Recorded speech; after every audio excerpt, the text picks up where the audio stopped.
வாட்ஸ்அப்பில் வந்த வதந்தியை நம்பி வாயை கொடுத்து இன்னைக்கு வசமா சிக்கி இருக்கிறார் சட்டப்பேரவையில நம்ம அமைச்சர் ஆதவ் அர்ஜுனா.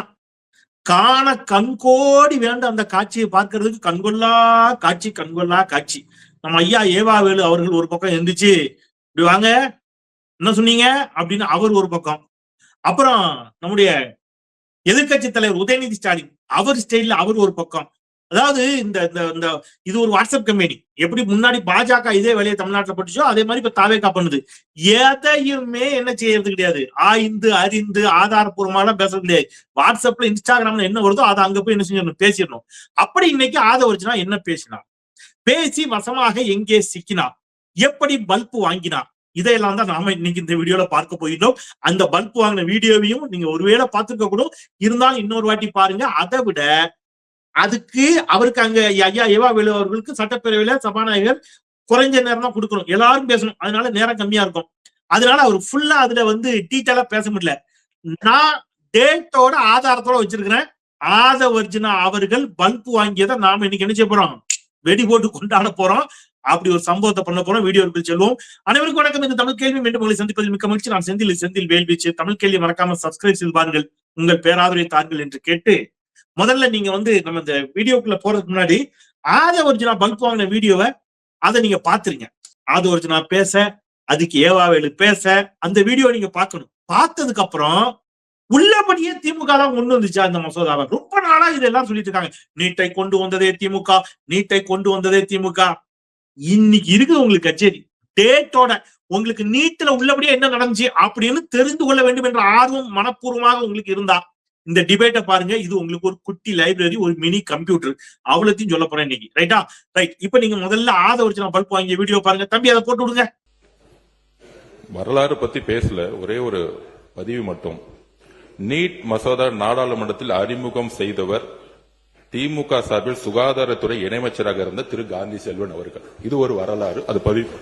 காங்கிரஸ் பேர் இயக்கம் ஆட்சியில் இருக்கிற பொழுது திராவிட முன்னேற்ற கழகம் அதில் பங்கு பெற்றது என்பதிலே தவறான செய்தி அல்ல, உண்மையான செய்தி தான்.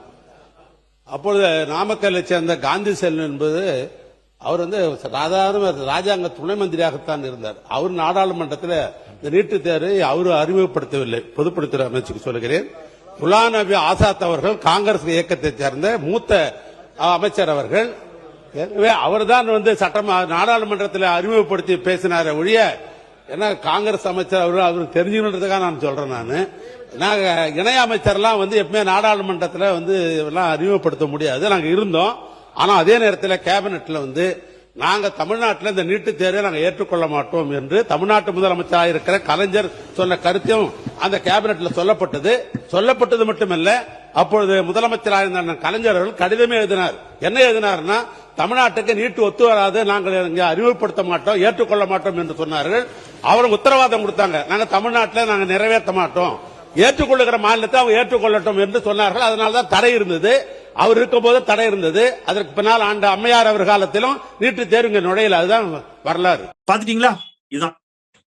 இதுதான் விஷயம். இப்ப குலாம் நபி ஆசாத் தான் அன்னைக்கு சுகாதாரத்துறை அமைச்சர். அன்னைக்கு ஒன்றியத்தில் இருந்தது காங்கிரஸ் அரசு. இவங்க காங்கிரஸோட கூட்டணி வச்சிருக்காங்க. காங்கிரஸை கேள்வி கேட்பீங்களா? கேட்க மாட்டீங்க. அத அதன் பிறகு நிறைய இருக்கு, நான் உள்ள பேசுறேன். மெடிக்கல் கவுன்சில் ஆஃப் இந்தியாவை நேஷனல் மெடிக்கல் கமிஷன் பில்லாக மாத்தியது பாஜக. அதை பத்தி ஏதாவது பேசுவீங்களா? பேச மாட்டேன். இது உள்ள வரும்போது அதிமுக ஆட்சி, அதை பத்தியாவது ஏதாவது பேசுவீங்களா? பேச மாட்டேன். எல்லா வண்டியும் கொண்டு திமுக வீட்டு வாசலையே, கோபாலபுரம் வீட்டு வாசலையே நிப்பாட்டினா என்ன கதை சார்? இப்ப என்னைக்கு இந்த சம்பவம் நடந்துச்சு, சம்பவம்னு சொல்லிக்கல, அப்படி என்ன சார்னு கேக்குறீங்களா? நாடாளுமன்றத்தில் நீட்டு மசோதான்னு ஒண்ணு தாக்கல் செய்யப்பட்டுச்சு அப்படின்னு கேட்டீங்கன்னா, நீட்டு மசோதானே ஒண்ணு கிடையாது. முதல்ல அதை புரிஞ்சுக்கங்க.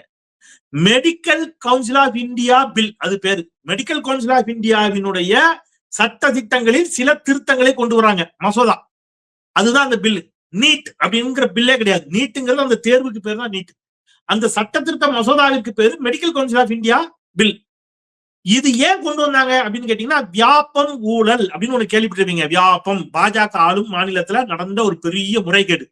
ஏகப்பட்ட பேர் முறைகேடாக தகுதியற்றவர்கள் எல்லாம் பணத்தை கொடுத்து டாக்டர் ஏகப்பட்ட பேர் டாக்டர் ஆயிருக்கிறாங்க. பல பேருக்கு முறையான எந்த கல்வி தகுதியும் இல்லை என்பது கண்டறியப்பட்ட போது இந்தியாவே அரண்டு போச்சு. ஏன்னா பாஜக இப்படி பண்ணுதுன்னு சொல்லி பாஜகவிற்கு கடிவாளம் போடுவதற்காக ஏதாவது செய்யணும் அப்படின்னு சொல்லி அந்த ஒரு ஸ்டேட்டுக்கு மட்டும் செய்ய முடியாதுன்னு சொல்லி என்ன பண்ணாங்க, மெடிக்கல் கவுன்சில் ஆஃப் இந்தியா சட்டத்துல இந்தியா முழுமைக்கும் ஒரு பொதுவான நுழைவுத் தேர்வு அப்படின்னு காங்கிரஸ் அரசு ஒரு சட்டத்தை கொண்டு வருது, ஒரு பில். சரியா, மசோதா. இத கொண்டு வந்தது யாரு? குலாம் நபி ஆசாத். என்னைக்கு கொண்டு வர்றாரு? மிகச்சரியாக 2ஆம் தேதி ஆகஸ்ட் மாதம் 2011 வருடம். 2011 ஆகஸ்ட் 2 மக்களவையில இந்த பில்ல அவர் தாக்கல் செய்தார். ஆகஸ்ட் 18, 2011 மக்களவையில் இது நிறைவேறுகிறது. 29 ஆகஸ்ட் 2011 மாநிலங்களவையிலும் இது நிறைவேறுகிறது. நல்லா கேட்டுங்க. அப்ப மக்களவையில் தாக்கல் செய்யப்பட்டது 2011 ஆகஸ்ட் 2, மக்களவையில் நிறைவேறியது 2011 ஆகஸ்ட் 18, மாநிலங்களவையில் நிறைவேறியது 2011 ஆகஸ்ட் 29. ரைட், இது நிறைவேறியாச்சு. இப்ப நிறைவேறின உடனே அடுத்து என்ன சார் பண்ணாங்க? திமுக என்ன சார் செஞ்சது அப்படின்னு கேட்டீங்கன்னா, இது 2011 இந்த மசோதா தாக்கல் செய்யப்படுகிறது. இதுக்கான வேலைகளை ஆரம்பிக்கின்ற பொழுது எது இந்த மசோதா இப்படி கொண்டு வர போறாங்க, இந்தியா முழுமைக்கும் ஒரே தேர்வு நடத்தப்பட இருக்கிறது என்பதை தெரிந்த உடனேயே 2010 ஆகஸ்டிலேயே ஒரு கடிதம் எழுதுகிறார். யாரு? அன்னைக்கு முதலமைச்சராக இருந்த முத்தமிழறிஞர் டாக்டர் கலைஞர். ஏன்னா 2011 யாரு முதலமைச்சர்? நல்லா கேட்டுக்கங்க. 2011 அம்மையார் ஜெயலலிதா அவர்கள் முதலமைச்சர். நல்லா புரிஞ்சுக்கணும். இப்ப இதுல ரொம்ப முக்கியம் என்னன்னா, 2011 ஆகஸ்ட் 2 இந்த மசோதா நிறைவேற்றப்படுகிறது. அப்ப இங்க 2011 யார் ஆட்சி? 2011 ஜெயலலிதா அம்மா ஆட்சிக்கு வந்தாச்சு. சரியா? அப்போ இவங்க எல்லாத்துக்கும் கேட்பாங்கல்ல, காவிரியில் அணை கட்டியது யாரு? கர்நாடகத்துல காங்கிரஸ். அப்போ பிரதமரா இருந்தது யாரு? இந்திரா காந்தி. அவங்க யாரு? காங்கிரஸ். ஆனா காங்கிரஸ் கட்சிக்காரன் இன்னைக்கு என்ன கேக்குறான்னா, இங்க முதலமைச்சரா இருந்த கலைஞர் ஏன் அதை தடுத்து நிறுத்தவில்லை அப்படிங்கிறான். இப்ப நான் என்ன கேட்கிறேன், இந்த மசோதா நிறைவேறிய போது தமிழ்நாட்டில் அதிமுக ஆட்சி, அதிமுக ஆட்சி ஏன் அதை தடுத்து நிறுத்தவில்லை? ஒருத்தரும் கேட்க மாட்டீங்க.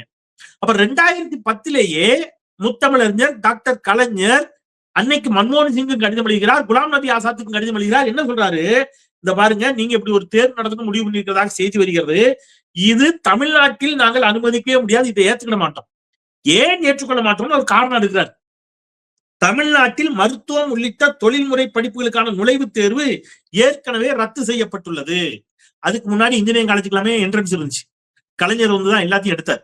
என்ட்ரன்ஸ்ங்கிற பேர்ல கிராமப்புற மாணவர்கள் ரொம்ப சிரமப்படுறாங்க. அதற்கு பிறகுதான் நான் சொன்னா சிலருக்கு கோவம் வந்துருது. எங்களை நான் யாரையும் கொச்சப்படுத்துற நோக்கம் இல்லைங்க. இன்னைக்கு வீட்டுக்கு ஒரு இன்ஜினியர் நம்ம இருக்கிறோம். சாமானிய வீடுகளிலும் இன்னைக்கு இன்ஜினியர்கள் உருவாகி இருக்கிறார்கள். பலர் வெளிநாடுகளில் நல்ல வேலைகளில் இருக்கிறார்கள். பலர் ஐடி நிறுவனங்களில் இன்ஜினியராக இருக்கிறோம் அப்படின்னா நம்ம வீட்டு பிள்ளைங்க இருக்குதுன்னா அதுக்கு காரணம் இந்த என்ட்ரன்ஸ் எக்ஸாம கலைஞர் தான் ரத்து பண்ணார். அதனால நம்ம சொல்றோம். உடனே திமுக மீது உங்களுக்கு ஒரு ஒவ்வாமையை ஏற்படுத்திட்டாங்க. அது இந்த திரைக்கவர்ச்சியில மயங்கி கிடக்கிற சமூகத்துக்கு அது இப்ப கொஞ்சம் அதிகமாயிடுச்சுங்கிற வருத்தத்துல சொல்றேன். அதுக்காக வரலாற்று மறைக்க முடியாதுல்ல. நான் 12ஆம் வகுப்பு முடித்த போது என்ட்ரன்ஸ் எக்ஸாம் அப்படின்லாம் எப்படி இருக்கும், என்ன எழுதணும் யாருக்கு தெரியாது. நான் கிராமம் யோசிச்சு பாத்தீங்கன்னா ஓரளவுக்கு சிட்டி திருநெல்வேலி இருக்கிறவங்களுக்கே பலது தெரியாது. அப்ப யாரு தெரியும்? கோயம்புத்தூர்ல இருக்கவங்களுக்கு ஓரளவு தெரியும், நீங்க சென்னையில இருக்கவங்களுக்கு தெரியும், திருச்சியில இருக்கவங்களுக்கு தெரியும். ஃபேக்ட் நான் சொல்றது 20 வருஷத்துக்கு முன்னாடி என்ன இருந்திருக்கும்? இதான் நிலைமை. அப்போ பின்தங்கிய மாவட்டங்கள் ராமநாதபுரம், திருநெல்வேலி, மதுரையிலேயே மதுரை சிட்டியை விட்டு கொஞ்சம் போயிட்டீங்கன்னா யாருக்கும் தெரியாது. இதெல்லாம் ரத்து செய்தவர் கலைஞர். Right, okay. ஒன்று. இப்ப இதெல்லாம் எடுத்து ஒண்ணு சொல்றாரு, மாநிலத்தின் கல்வி நிர்வாக உரிமையில் மத்திய அரசு நடவடிக்கை என்ன செய்ய முடியாது, தலையிடுவதை அனுமதிக்க முடியாது அப்படின்னு தெளிவா எழுதுறாரு. அப்புறம் ஜனவரியில, இது 2010 ஆகஸ்ட், 2011 ஜனவரி மிகச்சரியாக 5ஆம் தேதி, இது Times of India, Indian Express எல்லா பத்திரிகையிலும் வந்த செய்தியை நான் சொல்றேன். இப்ப நான் உங்களுக்கு காட்டுறது தி இந்தியன் எக்ஸ்பிரஸ் பத்திரிகையில் வந்த செய்தி. The chief minister Karunanidhi protest again common MBBS test. இது எப்போ? 2011 ஜனவரி 5. இப்ப திருப்பி சொல்றேன், சிலர் புத்திசாலித்தனமா வருவான். 2011 ஜெயலலிதா ஆட்சி என்று சொல்லிவிட்டு இங்கே திமுக முதலமைச்சர் என்று சொல்கிறாயே, அது 2011 ஆகஸ்ட் ராசா. இப்ப நான் சொல்றது 2011 ஜனவரி. ஏன்னா அவன் என்ன நினைப்பான்னு நினைச்சு அதுக்கு இப்ப பதில் சொல்ல வேண்டிய கடமை இருக்குது. ரைட்டா? The chief minister Karunanidhi protest against common MBBS test. சரியா? ஒரு விஷயத்த அழுத்தம் திருத்தமா சொல்றாரு. அப்புறம் 2011 ஜனவரி 6, நல்லா கேட்டுக்கிடுங்க, 5ஆம் தேதி ப்ரொட்டஸ்ட். 5ஆம் தேதி புரொட்டஸ்ட், 6ஆம் தேதியே நீட்டை எதிர்த்து திமுக சார்பில் சென்னை உயர்நீதிமன்றத்தில் ஒரு வழக்கு தொடரப்படுது.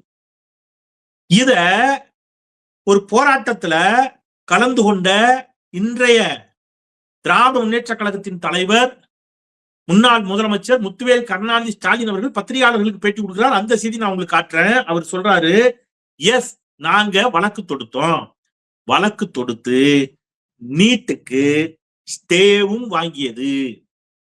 இந்த மாதிரி ஒரு எக்ஸாம் வரப்போகுது அப்படின்னு உடனே அது அப்படி ஒரு திட்டம் இருக்குது, இப்படி ஒரு மசோதா தாக்கல் செய்யப்பட இருக்கிறது, இந்த எக்ஸாம் வர இருக்குதுன்னு சொல்லி 2011 ஜனவரி 6ஆம் தேதி ஒரு வழக்கு தொடர்றாங்க.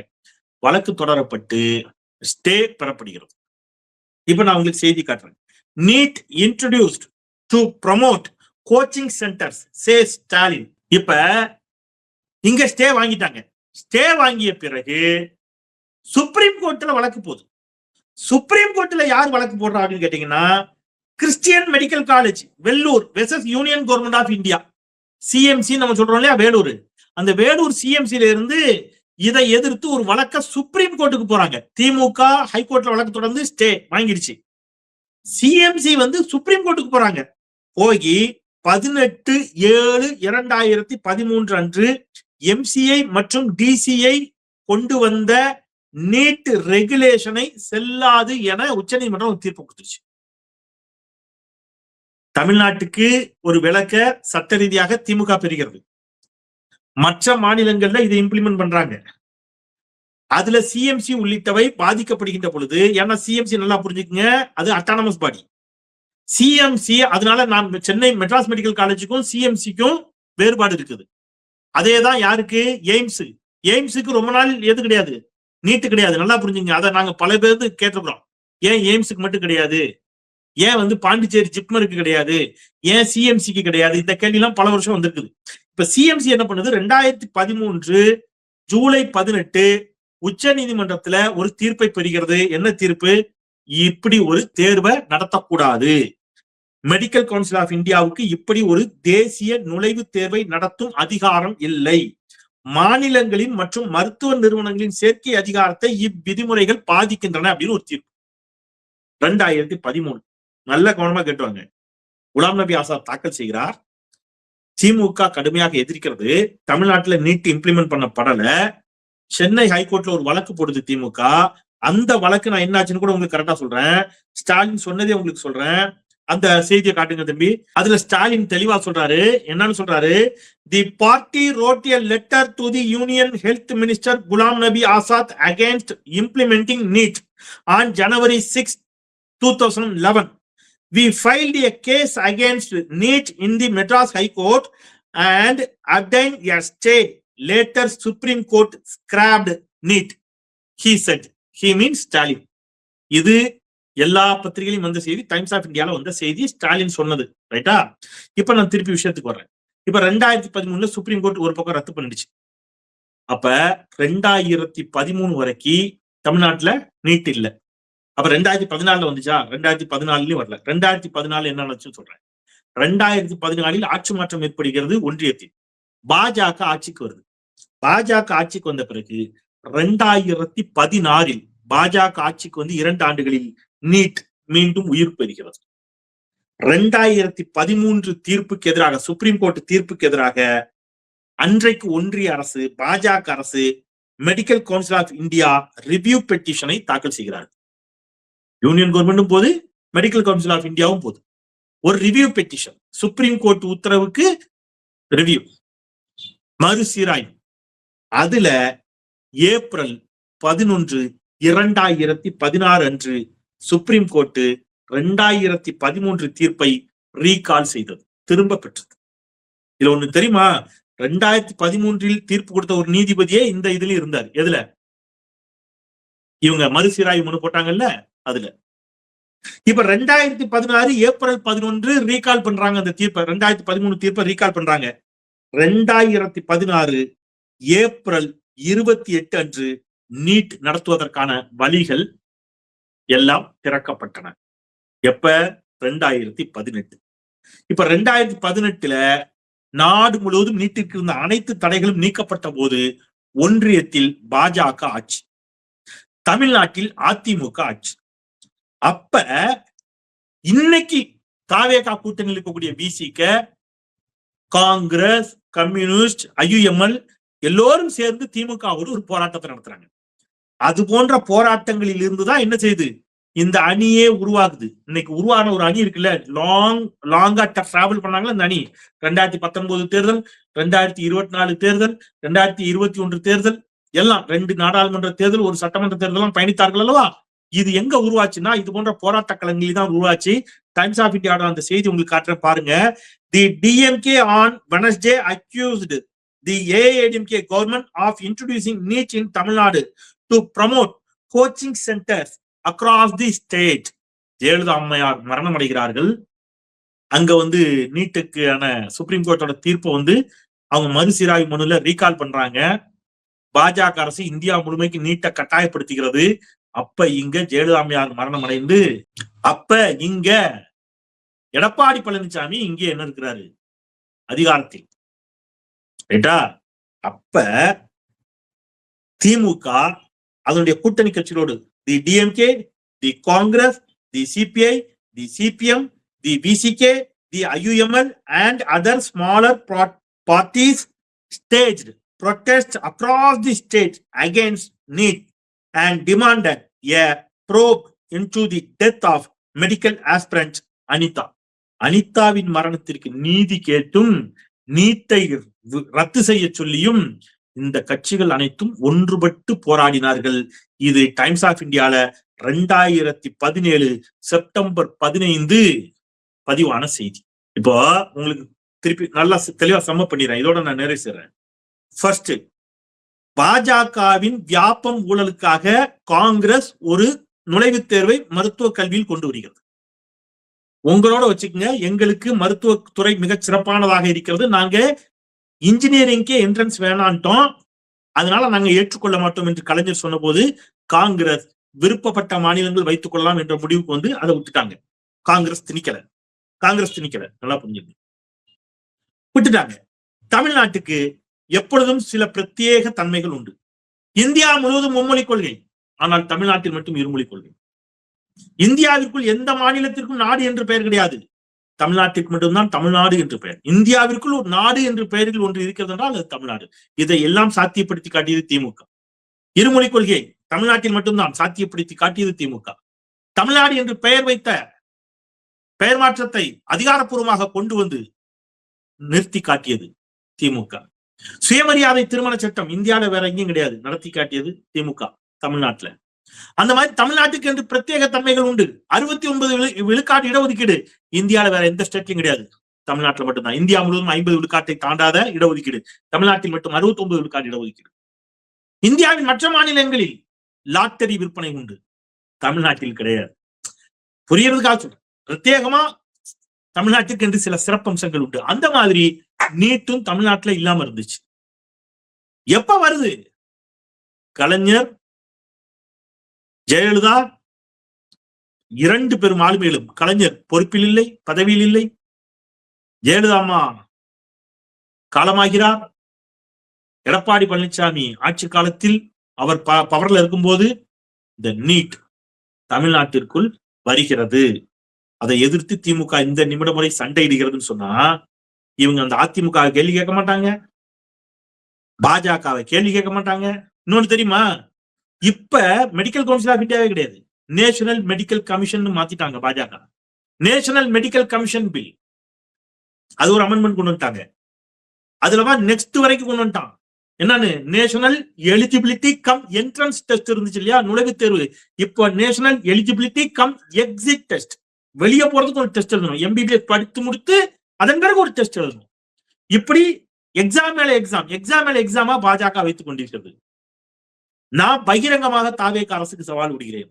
முடிந்தால் தில்லு திராணி இருந்தா நீட்டை எல்லோர் தலையிலும் இட்டியென இறக்கி கட்டாயமாக திணித்துக் கொண்டிருக்கக்கூடிய பாசிச பாஜகவை கண்டிக்கிறோம்னு சொல்லுங்க.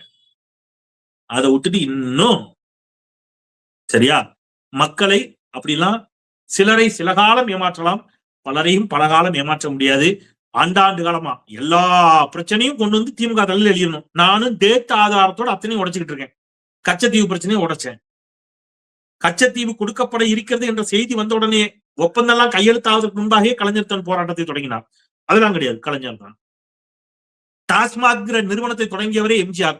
அதெல்லாம் கிடையாது, கலைஞர் தான் குடிக்க வச்சாருமாங்க. கலைஞர் தான் மதுவிலக்கை கொண்டு வந்தார் தமிழ்நாட்டில். அந்த மதுவிலக்கை கலைஞர் கொண்டு வந்து மதுவிலக்கை ரத்து செய்து கடாமார்க் சாராயத்தை எல்லாம் கொண்டு வந்தவர் எம்ஜிஆர், பேச மாட்டாங்க.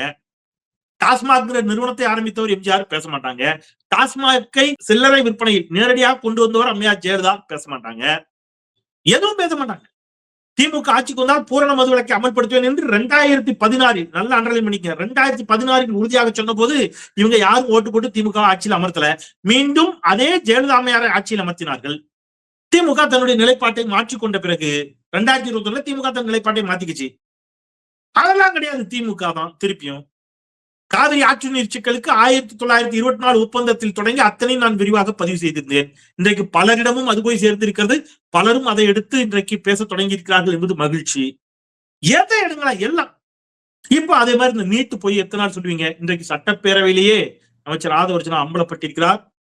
நீட்டு தொடர்பாக வாட்ஸ்அப்பில் வரும் வதந்திகளை நம்பாதீர்கள். நீட்டு மட்டுமில்லை, நான் தயவு கூர்ந்து அறிவார்ந்த தமிழ் சமூகத்தை கேட்கிறேன். திமுக ஒரு குறை கூட சொல்வதற்கு குற்றச்சாட்டுகளே சொல்ல முடியாத அளவிற்கான கட்சி அப்படிலாம் யாரும் சொல்லல. எல்லா கட்சியிலும் போதாமைகள் குறைபாடுகள் உண்டு.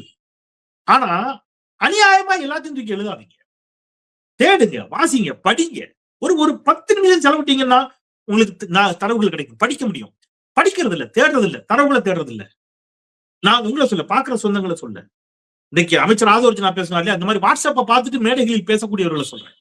படிங்க. இல்ல தெரிந்து போய் சொன்னீர்கள் என்றால் அது அறமன்று என்பதை மட்டும் சொல்லி, தமிழ் கேள்வியை சப்ஸ்கிரைப் பண்ணி பாருங்க. உங்க ஆதரவை தாருங்கள். தொடர்ந்து உங்களுக்காக ஓடிக்கொண்டிருக்கிறோம், உழைத்துக் கொண்டிருக்கிறோம். கண்ணியமான மொழியில் நாங்க தரவுகளோடு உங்களுக்காக செய்திகளை தந்து கொண்டிருக்கிறது தமிழ் கேள்வி. உங்கள் ஆதரவை தாருங்கள். குரலற்றவர்களின் குரலாய் நான் செந்தில். நன்றி.